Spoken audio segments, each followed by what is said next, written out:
Assalamu alaikum, everyone. This is Cube Editors live chat session number 23, and I'm hoping the light today is good, as it hasn't been in the past. But our guest today is Wendy Brawer from New York, who has just signed in, and we're going to just bring her on board.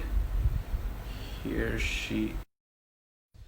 Good afternoon, Jean Gardner. Hello, Ekta. I hope all of you are well on all the different corners of the globe. We're talking about mapping today, trying to figure out where we are from, where we've come from, and how to actually compile all that information into dynamic maps for the future. So, Wendy, voila! Voila, I made it. Good afternoon. How are you? I'm doing well today. I hope everybody is. It's such a crazy day out there, right? Or evening, wherever you are. Well, here it is. It's 11 p.m. for us here in Pakistan. Wow. So the evening is done. We're winding down and looking forward to a fun little conversation between you and me. I will have probably a series of ridiculous questions for you because this is a new space for me to be venturing into, but I've been known to be a risk taker and an adventurer, so here we are. I also hope that I will be a decent learner and participant and contributor and student, even though that's a word that we want to start using less and less and less. So I hope you've had a good day. I've done a wee bit of an introduction, but for those who don't know Wendy, Wendy Brawer has been kind enough to join us from New York. It's 2 o'clock New York time right now. And Wendy is an expert map maker. Just watching where the Cube Editors live sessions have been going in terms of the Jugalbandi series with Jean and our other guests in between, Mariam from Australia, Natasha from Boston, etc., etc. We are now beginning to try and figure out how do we take all these pieces of a jigsaw puzzle that is rather beautifully and organically identifying itself, beginning to communicate with us. We're hearing voices, we're hearing reasons to be together, and now we're at a point where we've got to try and figure out what would be the best way to put this all together, what would be the framework, what would be the movement forward, and I guess the right word we're looking for is what kind of digital mapping would we need to do, Wendy. So all of this is new spaces for me.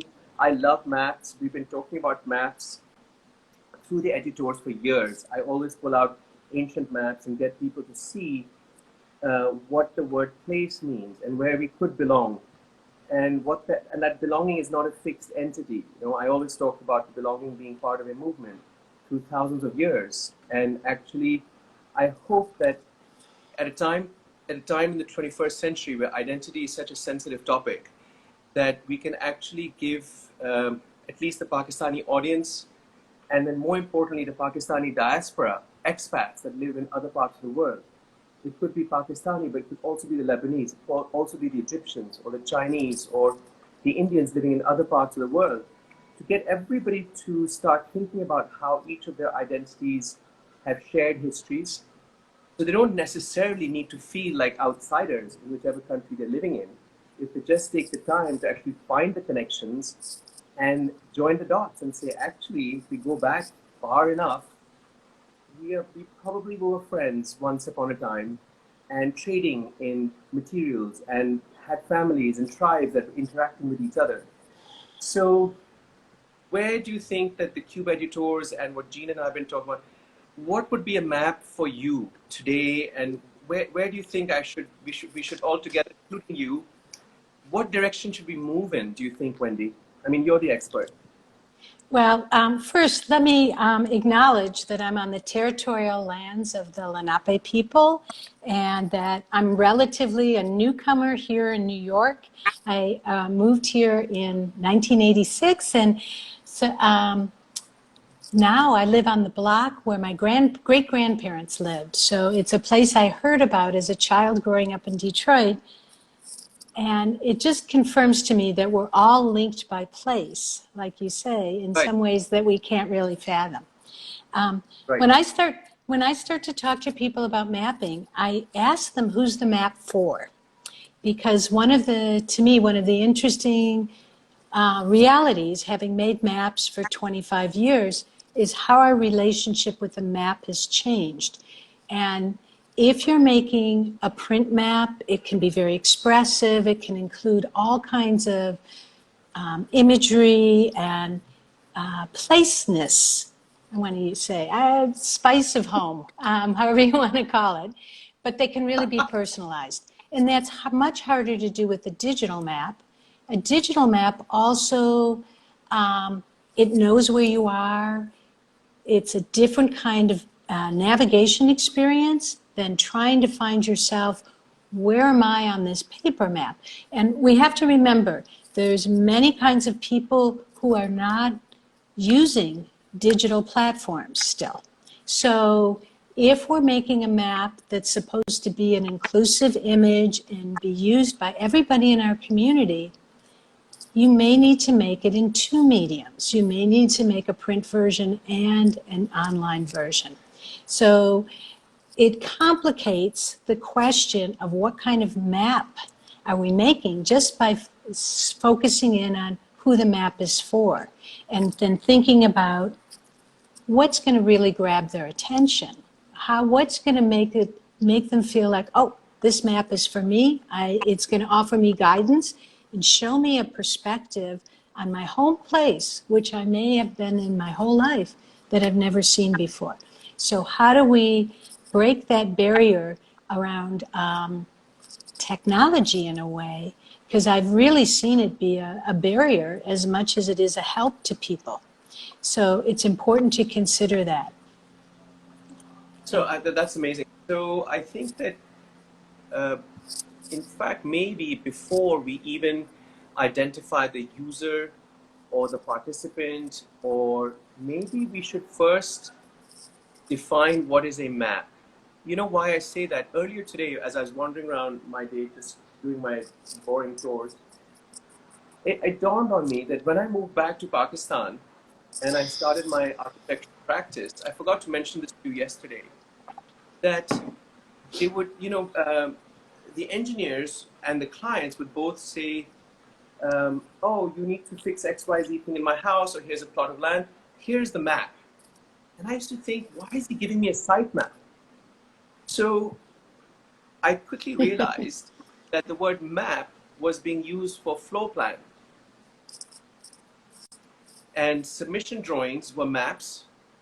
The different floors, layers, elevations, they were all maps. And I thought, that's not a map. Maps are something else. So I think that if we're looking at multi-layered, if we're saying we need to have a paper map, we will need to have something that's a digital intangible map or some version of it. We may need to have something that's layers of other input, music, fashion, color, texture, temperature. There could be all sorts of layers.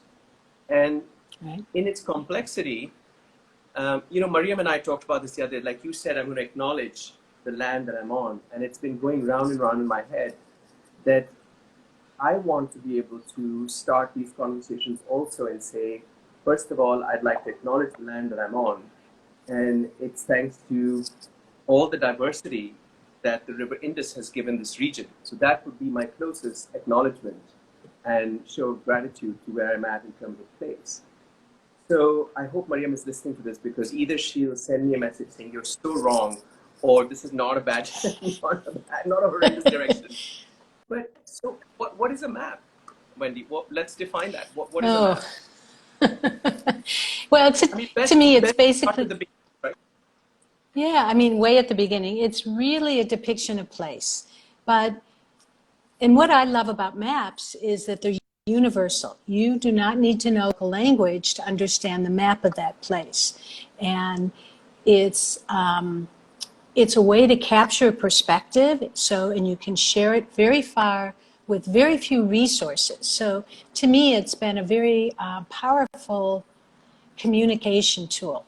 And when you think green map, and I can define that more easily, it's a map about nature, cultures, social justice, and green living, made by local people using a universal set of green map icons. So, and It's because it's made locally. It's up to local people to decide what do they want to include on it. They may say we only want to look at heritage and preservation, or we only want to look at indigenous species versus exotic species, and look at a microcosm of what's going on. So a map can be very comprehensive, or it can be very focused and single issue. These maps are the ones we're making most often are less about going from A to B and more about exploring the world around you. And in many ways, what we've done is created a promotion service for the hometown environment. So many things are happening at once around us that are not covered, so to speak, by mainstream maps or by your transit map or by other kinds of maps you might pick up and yet not realize what you're passing through. So we're trying to tell more of the story of the place, the people, and the process of moving your community from where it is now to a healthier, greener, more sustainable and inclusive place. So I think our definition is a little different than MAP itself. And maybe you want to say something else about that. So now that you have me amply confused, let me, I'm going to go back to two words that threw me off completely. Two words, and I have a story. So the two words first. What is depiction and what is place? Because depiction, to me, could potentially be something that's dependent on our imagination. It could be expressive, emotive expression.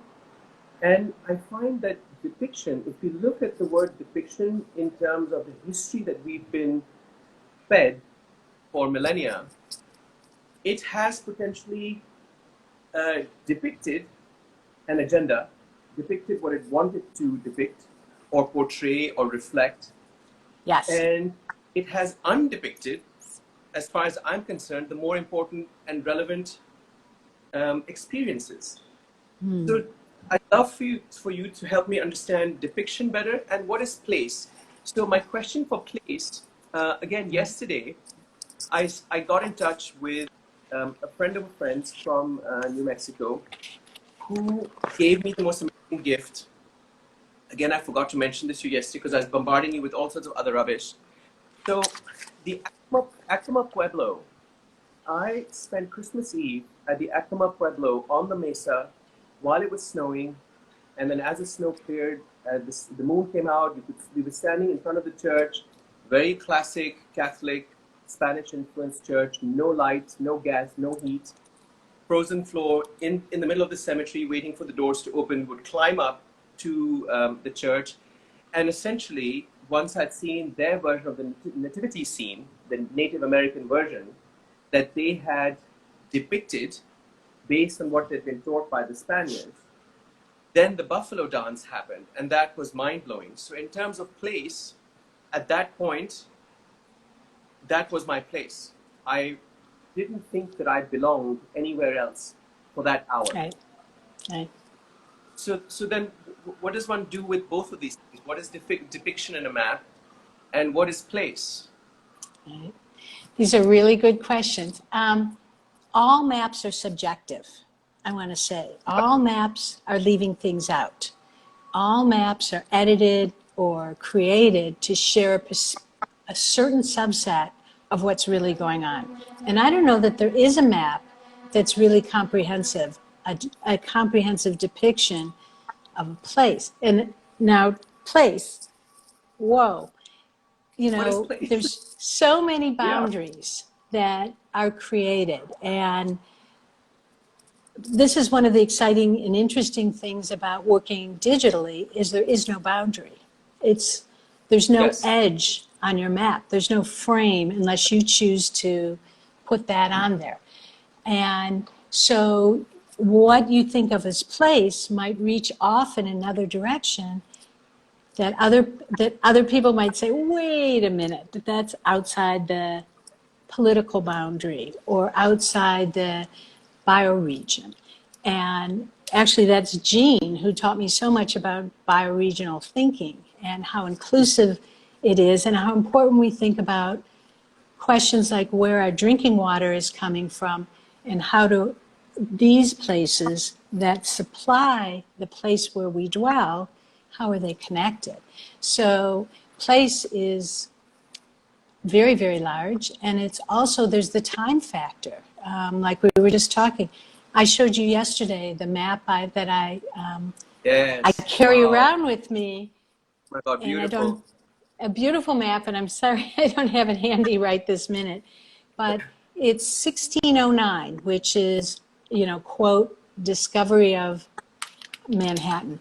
And they mean by white people, of course. It was there long before, and in fact, that map shows where the native villages are at this moment of discovery. And it's layered on top of 1867 street grid. So it makes it easier for us to understand how humans have changed the shape of just this one island and how that's the truth all over. So what was the place here at that time has radically, obviously, radically changed.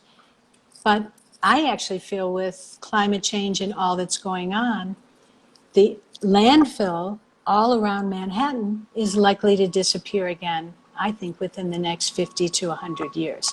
So we are likely to regain that historic place marker, edge.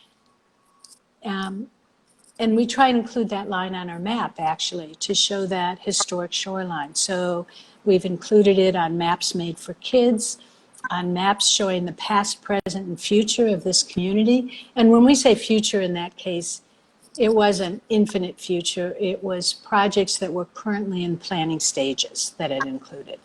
And we've included it also on our map about cool spaces, places that are cool, free, and healthy. And this map was designed especially for people who don't have air conditioning or choose not to use it, in part because they want to be comfortable, but they also don't want to contribute to the pollution burden that everybody is dealing with these days. So Manhattan is an interesting cross section. If we 1609 isn't ancient history, but if we put aside for a second climate, because the climate from South Street Seaport to the Bronx Zoo or to the Cloisters is approximately the same any given point in time. But the interesting thing is it's a narrow little long stretch of land, and very similar if you scale it up to a narrow little long stretch of land that we today call Pakistan. And it's unfortunate that I need to call it Pakistan, but that's because of its very, very young, extremely young and immature political boundaries. But the region around the Indus River is that strip. And if we could find, I'm going to try and contextualize this to help you a little bit. So Mother Indus is a strip of land like Manhattan. And where I'm going is the multi-ethnic cross-section. Manhattan has so many different communities, colors, cultures, languages, food. You come around one corner and suddenly the entire energy changes. So it's the same in the strip of land from the delta of the Indus all the way to the mountains where she starts. So what happens in a map that's trying to depict cultural places? For instance, if we were to include the human element in our map making for the future. So yes, of course, digital is infinitum. It's got no boundaries. We need to find out how to address the boundarylessness, if at all, and what would be that governance of that boundary. Jean and I have been talking about the role of governance also. Mm-hmm. But for instance, you said, like, I've given you one example about when I think about the Acoma Pueblo, I have really hazy memories.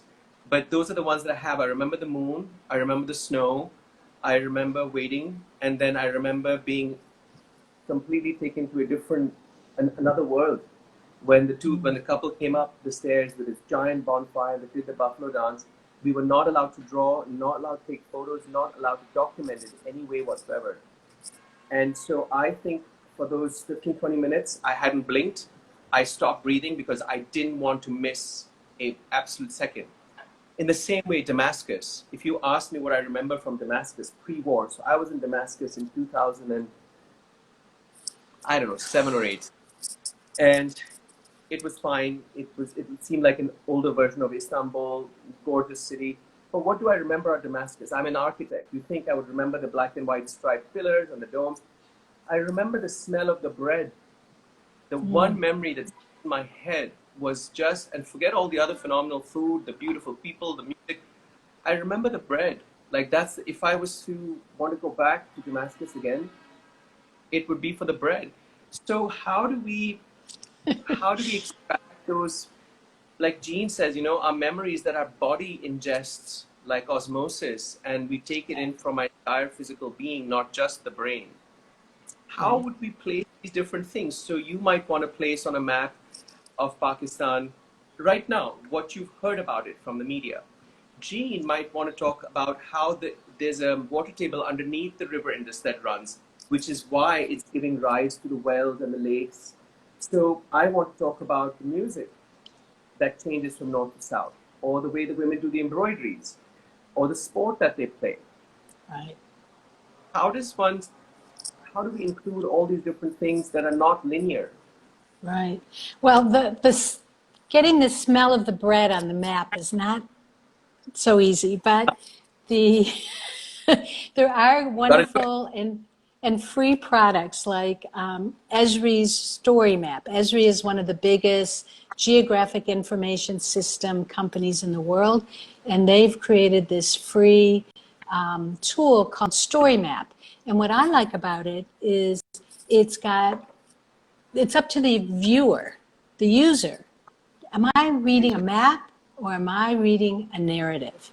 And you can look at the same contents either way. So either in a more place-based or as this media-rich story about the place. So you could include the videos and the sound clips and the images and the longer dives into the uniqueness of a certain thing and still have the map there. So it's, I think, a really good tool. It's a desktop tool that you work on, you know, not online, and then you upload what you've created once it's done. So it has advantages for people with who have low bandwidth in some regards, because they can make the map on their desktop without having to worry about everything being online.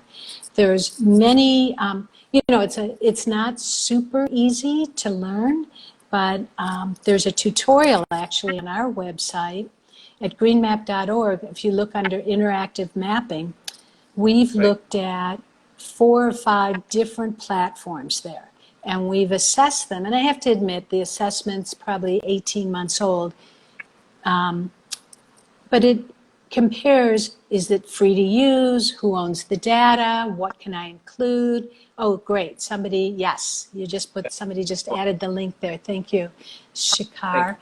And so that, you know, it's not as easy to use as some tools. So you might want a young person to help you.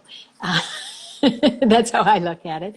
And my intern a couple of summers ago made a wonderful map, story map, in just a few days. But you know, there's a lot of richness. And that's what I like about it, is that it actually creates space for the richness to be shared. We have a mapping platform as well. In fact, we have one that's been up for 11 years tomorrow. Oh my goodness, which makes it an antique in the world of mapping platforms. And we have a new one called new.opengreenmap.org. They're both Open Green Map, with the idea that they're open to public site suggestions. So you can link to both those from that same section on interactive mapping. The new one, I want to give a shout out to the GIS collective in Berlin. That's Bogdan Zavo, Alexandra Kasapu, Ciprian Samarila, who's in Romania. And I also wanted to give a big shout out to Thomas Turnbull here in New York. Without these tech geniuses, we would be nowhere, because demand for online mapping that uses our iconography grew and grew, and we never started building a tool for it until there was free, accessible, easy to understand tools. And for me, it was really the Google map that made that break open, although there's also the fabulous OpenStreetMap, which is an open source base map that you can use for any kind of mapping. And mapping gets very complicated very quickly, is what I've found.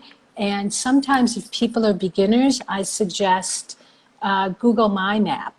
And it's, I believe, available everywhere. You can add your own iconography to it, and you can share those maps multiple ways. So there's corporate products like the Google My Map, but there's also projects like the Transform Map. And this is a mapping platform for the social economy that's in development in Germany right now. And Green Map is part of, we've given them our icons to use. We also are part of this intermapping network that's based in Europe that meets around the World Social Forum. And our longtime partners out in British Columbia at the University of Victoria and the Common Ground Mapping Project also have created some mapping platforms. Victoria and its region are really, I think, the epicenter of community mapping. And to me, community mapping is incredible because the technology is one layer, but the voices of the people and then shared knowledge and what we can learn from each other, even though we live in the same place, there's so much going on that no one person can possibly portray the whole thing. So I'm a big supporter of community mappers, and that's part of the reason Green Map exists, is to just help people make maps of home. And they can be any medium. They can be markers on the streets, murals on the wall, be in a book, be a walking tour, an experience, a workshop. The medium is not so important. To me, it's really that knowledge sharing, that relationship building, and this idea that we actually can weave these pieces together and create one thing, whatever that thing is, one depiction, place that is then a leaping off point for that person, that user, to change their life, explore, enrich their own way of living almost immediately. So they're really wonderful resources for people who know they need to change but not sure what's available around them, because they really show you the wealth of resources but also the challenges that your community is facing. So they're a gateway. Interesting. So is there a platform or an app already available, or can we create one with you which is open source and allows all the users, whoever wishes to use it, to add? So it's a skeleton. Can anybody come in and add their information? So if I was to go to the place that's called Santa Fe on that map, and people have added pictures of buildings and flowers and the luminarias and all of that, can I go and talk and add my photos of the Acoma Pueblo from outside, or talk about the experience, or do a little piece of poetry or writing, or just leave a voice note saying this was my experience? Because yes. I think that when you call it, yes, we can do one, or yes, the skeleton is available for us to use as a backdrop and build on. Yeah, our base map is available. You can, our old platform is right now, like I mentioned, an antique. It's still there, but we're encouraging people to use the new platform, and there's many reasons for that. So new.opengreenmap.org, and there's, right when you go to register, there's a link to a tutorial, which I was hoping to have the updated version there today. I need another day. It's been crazy around here, as you probably have heard. New York City's been in quite a state. And it's a much needed state. We really need this time to move forward in a better way. That's, the movement for Black Lives is gaining incredible ground right now. We can't go back. So there's many people working on staying in focus on that. And the tutorial will be there. The updated tutorial will be there in a couple days. But once you do that, you can set the extent of your map. So that's not really a boundary, but it's what your initial view is, and you can start to add to it. And you can send that URL to your send it around and invite people to add to the map. So what I think about open maps like that they need good stewardship. So you will want to be checking that map often, making sure that what people put up there is complete, correct, and be aware that, of course, people put half things up, or they're just testing and they lose interest midway. So there's many reasons to keep your eye on a map, and once you open the map, to make sure it's telling the whole story about a specific spot. And you can keep adding to it. Everything is flexible. You put it up, someone puts it up, but you can keep editing it. You can develop a team on our platform and have that team help you maintain the map and grow the map. To me, one of the interesting issues with digital maps is, when was this site added? And this question, things change so quickly. And especially if you think about, I'm just going to use your music example, if you're mapping small music venues, music schools, performance spaces, those change constantly. So you do have to be, keep it up to date, so it's really a reliable resource for people. So interesting that you said that this thing that we create, and because I have such a lot of reservation on the term history, if this map, and I've learned from Jean to look at the word, what it sounds like, and separate it. So history is high story. So if this scripture is all about storytelling and reimagining how history has been told, so it is a playful environment, not going towards gamification, but it's an environment that incites curiosity, so that people who do come there don't get bored and leave, actually, but create a relationship with it, and they keep coming back to it. It should have that dopamine effect of social media, and say, you keep coming back to me because I will keep giving you back something that will turn you on. So I think that if it can have a story feel for history and be playful, and that way the control is not in my hands anymore. I'm maybe, like you, it's a beautiful word, steward. Maybe I'm a steward or a curator, but not somebody who actually necessarily makes those decisions, which means that a modular mandate is going to have to be established, saying, here are our E equals MC squared boundaries. So if this, then that, right, instead of it entirely subjective on whether I think the material is relevant or not. So for instance, if we come back to my music example, the music that I refer to, again, because I feel like I now live 3,000 years ago all the time, is folk music from the earth. It's not, we don't have bands and venues in Pakistan, but there are nomadic musical troops, and wow, there are folk musicians in every little village. And as you go north, the sound changes. Sometimes it has influences of the water, sometimes it has influences from the coastline, sometimes it goes up. You can tell they're singing this while they're working in the fields with the wheat or the bananas or the corn. And then as you go into the mountains, you know that they're herding their goats, they're watching out for the markhor with the big horns. So the sound changes again. And then music change. So I'm talking about music that's been around for thousands of years, and if you close your eyes, you just listen to the music, you'll know where you're at in Pakistan. If you're blindfolded and just transported to a certain location and stuck in front of a bunch of Sufi musicians, if you know that history of that genre, you'll know exactly where you're at just by their instruments, the sound of their instruments, the sound of their voices, and maybe even the language that they're singing in.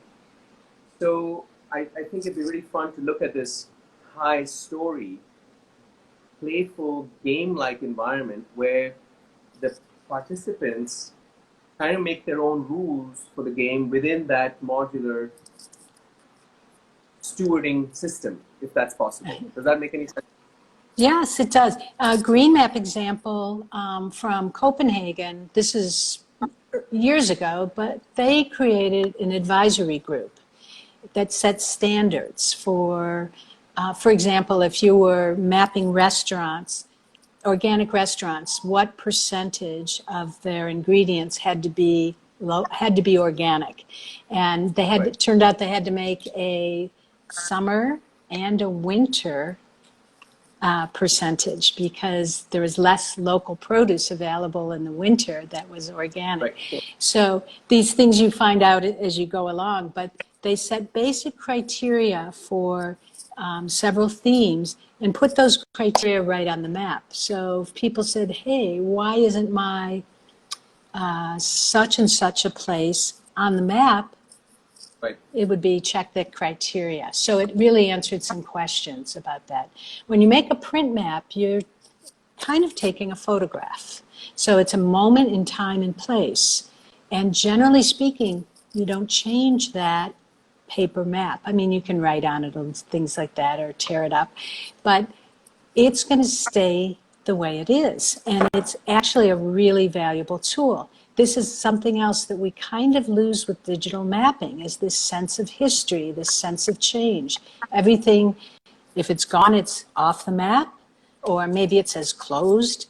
And we actually have left things on that were such good examples, such great practices, that we wanted somebody to be inspired by that and not necessarily reopen that exact same place, but take that idea and move it forward. So you have to think about the time element when you're, and with music, of course, you always do, but with many other things, it's really about how do you make this moment last? And what you're talking about in Santa Fe, the feeling of awe and that you belonged and that magic was happening. This happens to many of us day after day, right in our own neighborhoods, if we let it. And sometimes it's thinking about how would I depict this? How would I share this place? Helps people dig deep and find some of that, find more about what's going on there. And it's such a lovely thing. Is it possible to include in our definition of map? Can we include, like I just said, right? So music could be a form of mapping, a cultural history of Southeast Asia, Europe, the Spaniards, the flamenco. I mean, there's so much history in every little move, jazz, blues. We're talking about what's happening today. So, and bluegrass. So music could be a form of mapping, which would, when we start deconstructing it and trying to figure out its roots and its sounds, its tempos, you could figure out where it's coming from and why it was. The same thing could we do with poetry. And what about films? I've been watching a lot of films recently, and I was telling Jean the other day, my reading I've never been a great fiction reader, but I generally read biographies, and the more history-related things I read, the less I believe. And the more I lose in a story. Sorry if there's any historians on here, but I'm becoming a real historian heretic. I'm not buying any of it anymore. So could films be maps, and people's poetry be maps? Writing. We look at the music, Nina Simone's music, and the lyrics, Tracy Chapman's lyrics. I hate to jump genre, but James Baldwin, and the beatnik movement. Can all of these Can these be maps? Can they be termed maps? Maps so that we move away from a linear understanding of map as only being a flat diagram as an abstract on a piece of paper? I think you can. Sometimes the portability of it becomes more difficult, and maybe something what you're talking about is easier to explore when you're in a place. Although everything is changing, so you could map about anything, and there are tools. And I was trying to grab a peek here, but I can't look it up while I'm there. But there are tools. They were really started to help people say, we want to put a traffic light here, or we want to put a bike share station there. And you could drop a pin on the map. That's actually used here in New York City. There's a map like that that's used for participatory budgeting. So some of our city council members put $1 million of their budget into a pot, and everybody can add to a map how they think that should be spent. And then Wow. it's a really cool process, and it gets narrowed down. If you look up participatory budgeting or PB in New York, I don't know if it's going to show up under PB. You'll probably get peanut butter if you're coming from far. But that map is really neat because not only can you put your idea up, but you can second other people's ideas. So yes, we need street trees on this block, or yes, this school needs an improved fence for the playground. And then people actually vote on what's going to get the money. And this is how people become more, not only in tune with what need there is in the community, but also the process of government. How do we get things funded by the government? How do you gain a voice at the table in your community? And you know what they say, if you're not at the table, you're probably on the menu. So Yes. it's a good way to start getting involved, and maybe you're going to start taking part in maybe just one issue and be active at community board meetings, it's council meetings, and trying to influence spending and policy about the things you care about. So, maps reveal a lot, even though they're so subjective, maps can reveal a lot of truth. And they've been very helpful in planning efforts, because sometimes you can't imagine what this new building or what this new road or development is going to actually do for your community until you see it on a map. And then you realize all relationships and things are going to be impacted by it. And so maps that are used for engagement can be misleading, and you really have to look at who they come from. And the metadata, the data about the data about the data, to me is really important. Why was this map made? What was their objective? When was it made? Was it updated? All these kinds of questions, to me, belong on every site on every map. So we have an understanding of, are they still current? Was this in relation to something that already passed? These are important questions. Yeah, really poignant and powerful. I'm just wondering, what homework could you give me? I had a very interesting question. One of our travelers with us about 6 months ago, just over a cup of tea one evening, we were sitting in, I'm not sure if it was her or the Rajasthan desert or this Peshawar, who said to me that, I would love to see how these cities that you take us to, we go to 50 different locations, how they relate to each other on a map. So on the Edutaur's website, the one thing I insisted is that we had a map that showed where all these places were. So I'm looking at how to get people to hear, see, understand, absorb, own their heritage, their culture, start talking about the term identity. What would you suggest to me and advise would be the direction for us where it's what should I do? Where I take the material that I have, how do I map it? Beyond saying here's where the building is and here's where the other building is and here's, I mean, I already have that. But Right. how do I get an experience out of it for our viewers, for people who live abroad who are not able to travel with me, for friends like you or Jean who I want to share all this material with, but I'd have to send you 15 different types of things plus a box of dirt and some terracotta and some rock and some leaf and something to smell. Care package that would be stuck at customs forever. Right. And So that's really the beauty of a map, is it can pull all these disparate things together. And for you, like me, you know, I have these certain interests that get tied together by the process of mapping them.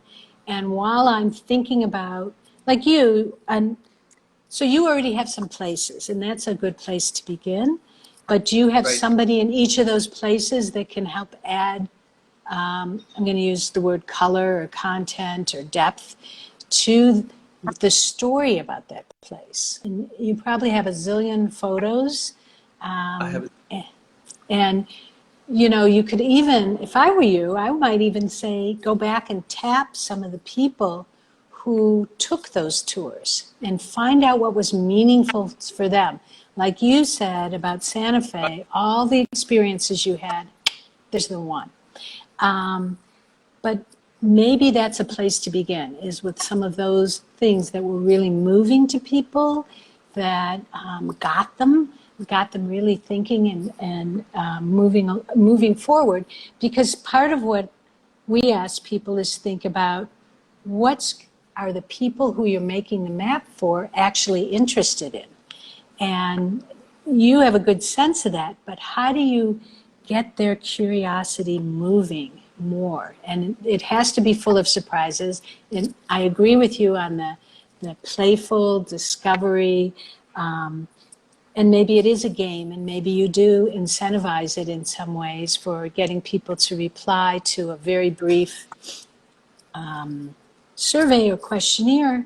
And then from those people, you might find, okay, here's 2 people here, 3 people there, and those people might become your team and your ongoing stewards of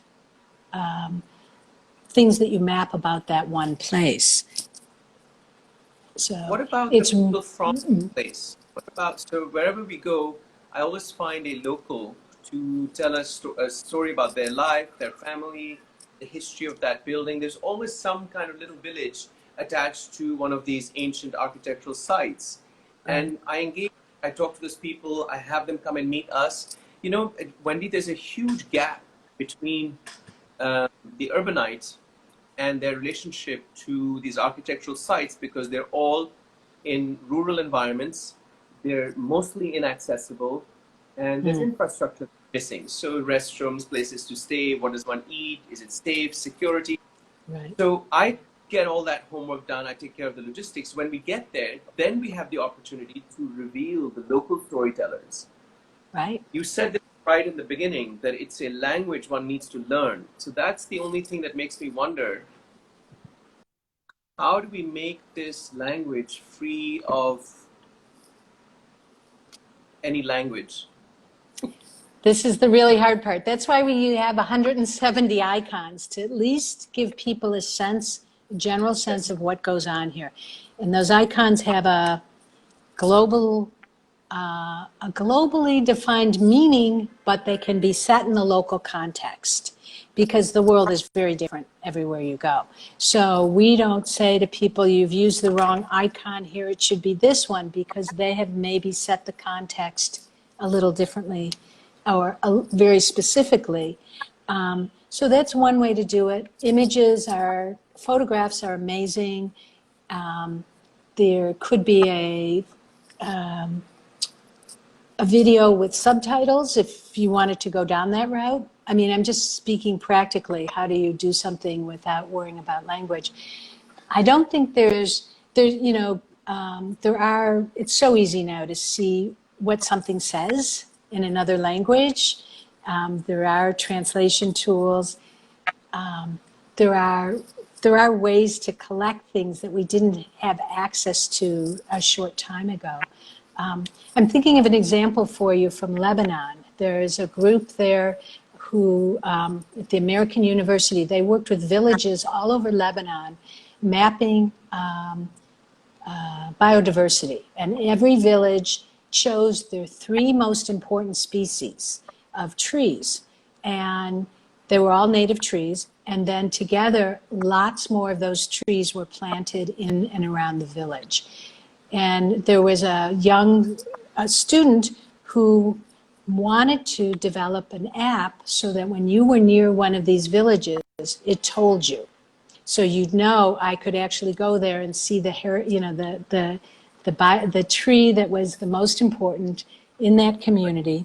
And there are other apps now that tell you when you're near something that's important. So you might be able to, and I don't know what that technology is called. Maybe somebody on the chat knows the right name, and I can find it for you later. But maybe it's a way that the app knows where you are and knows what's around, so it gives you a hint. You know, I'll see if I can find it while we're talking. An example of that. May lose you on the screen if you move. I won't. I know. Don't worry. I have a computer here. I won't do it right now. I'll come back. I'll send you something afterwards, because there have been a number of really interesting projects. You need bandwidth, though, for them, right? And if you're in a place where there's, and I know many countries are ahead of where we are, but especially when you're out in the countryside, sometimes having access to bandwidth is the issue. So you actually need to work around that and have things downloaded into your phone before you go for some of these tools. So. Not only that, one has to assume that there are no desktops. Yes. That everything that is now on this little screen, because the smartphone is available all across our rural areas. And by and large, there's internet access. Bandwidth may be questionable, but they're searching online. They all have Facebook. They all have other sort of Google-like search engines available in Urdu and English. And I see them surfing, you know. So there's a group of people playing volleyball, and then there's the women sitting covered, you know, chatting and gossiping and sharing the day's stories. And then there's a bunch of people like doing who knows what on the phone, communicating to somebody else in another village. So, but it's all handheld device based. It's all on the mobile. None of these people will have desktops. Right. In many places, they have solar power to charge their phones because they're not on the grid, so they're not going to be able to charge a desktop or a CPU or a laptop, anything like that. So all of this would have to be handheld device designed. If you want me to get information plugged in from the villages also into this environment about their stories and their buildings, other than what I know, then you would have to have it be very, very easy and light to load, and you know, it shouldn't chew through their battery, etc. Right, and there is SMS to a map. Ushahidi is a technology that was doing this quite a while ago. They actually got started in Kenya when there was violence during an election season, and there were so many false reports. They created a way to have accurate reporting on where trouble was happening, and realized this technology could actually be used in lots of crisis situations. So it was used in many different kinds of places, and there is a crisis mapping network out there somewhere that's looking at what do we need to know in the instance of a disruption for first responders. That's the main goal there. To me, I'm really interested in what happens to the local people as we try and recover. So in the last couple months, we've been working on recovery icons, which you can also see on greenmap.org. And the set is not complete. It's probably never going to be complete, but in this case, it's focused on public health, relaxation, and regeneration. Because I think everywhere, all over the world, communities are going to come back differently than they were before. There's new opportunities for people, and there's also new ways that we've all learned to work together. I mean, who spent so much time online before, talking with people all over the world like we're doing right now? It's amazing. But so we're gaining things, we're losing things, but the real issue to me in many cases is how do we do it in an equitable way? How do we think about including people? Thank you for that great comment, mapping natural heritage through trees. It's wonderful. All of us have trees near us, I think, that are hundreds of years old and that tell us a story about people and nature and how we treat it. New York City, by the way, has a street tree map. Every tree has an ecosystem service value. So I can click on the tree right in front of my office and see that it's giving me almost $1 worth every day of stormwater sequestration, habitat, air cleaning, cooling. So its energy efficiency is actually calculated. And it's a thornless honey locust, and I've gotten to be very good friends with that tree that keeps my office nice and cool in the summer. And to me, street trees, and I've joined a street tree task force here in my community. I work to get 1,000 new street trees for our neighborhood, and they've started to put them in. I got to help put in the first 2. It seems like it's not really a mapping initiative, but to me, I'm working on both mapping and making better cities, is what I say in 5 words or less. Okay, maybe 6 or 7. But so including more of what you know how to do and making things better on an everyday basis is huge. Thank you, Catherine, for putting up the link to that tree map. That's great. Perfect. So I'm going to start my homework and bug you with more questions. I will go through all of these links and try and understand the language for myself before I try and plug things in. You know, just as a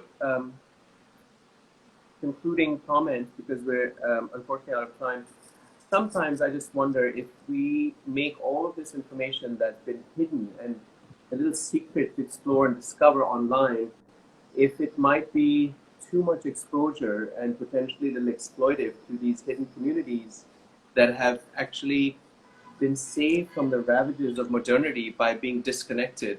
So that's my sort of ethical and moral question that I worry about. How much of it should just stay as it is and remain off-grid, no infrastructure, inaccessible, for just a few of us to go once in a while, so we don't pollute it, we don't cause a climate change in its culture, so a cultural crisis because of our erosion of what they have that's watertight and compact. So it's a funny little dichotomy I get stuck in. How much of it do we want to talk about, and how much of it do we just want to leave a secret? But anyway, I'm going to have to sign off. Wendy, thank you so much. Thank you so much for your time. This has been an amazing conversation. I hope everyone else has enjoyed it. I will continue offline with you, but we will. Instagram is telling us that we're out of time. So thank you so much. Jean, thank you so much for this. Venice is happy with no tourists.